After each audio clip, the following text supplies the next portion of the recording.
খাদিজাকে হারানোর আশঙ্কায় যেন নিঃশেষ হয়ে যাচ্ছে পুরো পরিবার। এমনকি মাকে হারিয়ে ফেলার ভয় রয়েছে ছোট্ট শিশুটির মনেও। আদরের সন্তানকে রেখে পরপারে পাড়ি জমাতে চান না দুটি কিডনি বিকল হয়ে যাওয়া খাদিজাও। তাই সন্তানকে বুকে চেপে অশ্রুজলে বাঁচার আকুতি জানান নিরুপায় জননী। আমি তো আল্লাহর কাছে বলি, আল্লাহ তোমাকে তুমি আমার সন্তানটার মুখের দিকে তাকায় আমাকে সুস্থ করো। আমি বাঁচতে চাই আমার সন্তানটার জন্য। আমার মাকে বাঁচান। আমার মা সবসময় বলে আমি মরলে আমার মেয়েটার কি হবে। খাদিজার চিকিৎসার পেছনে ইতোমধ্যেই ব্যয় হয়েছে 15 থেকে 20 লাখ টাকা।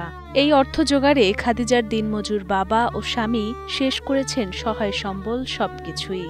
এমনকি মোটা অঙ্কের ঋণের দায়েও জর্জরিত তারা।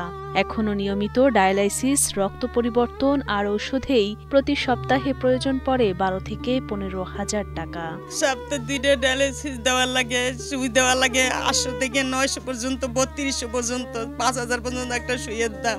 তারপরে ডায়ালিসিস সাথে মানে এত জিনিস আছে হেবারি, ওইটা 700-800 টাকা। পানি আছে 2টা পানি 1000 টাকা, প্রত্যেকটা জিনিস সেই। লালমনিরহাট সদরের খোঁচাবাড়ি এলাকার বাসিন্দা আব্দুর রশিদের 3 ছেলেমেয়ের মধ্যে বড় খাদিজা বেগম।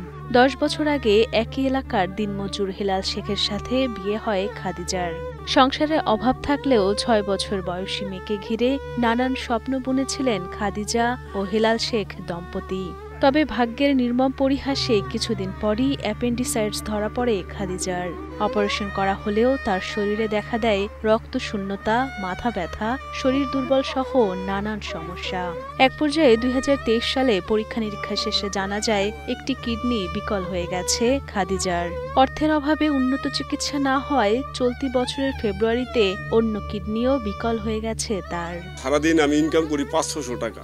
এটা চিকিৎসা করবো না, প্রতি সপ্তাহে ওষুধ কিনতে লাগে আমাকে 10,000 টাকার মতো। আমার মেয়েটাকে আমার ডাক্তার ভালো মতো খাওয়াইতে বলছে, আমি খাওয়াইতে পারতাছি না, তখন তো আমার খুব খারাপ লাগে। যদি দেশবাসী আমার কিছু দেয়, আমার মেয়েরা যদি কেউ সাহায্য করে, একটা বাচ্চা আছে তার ছিলে যদি দেশবাসী করে। চিকিৎসক জানিয়েছেন খাদিজার উন্নত চিকিৎসা এবং জরুরি কিডনি প্রতিস্থাপনে প্রয়োজন 50 থেকে 60 লাখ টাকা।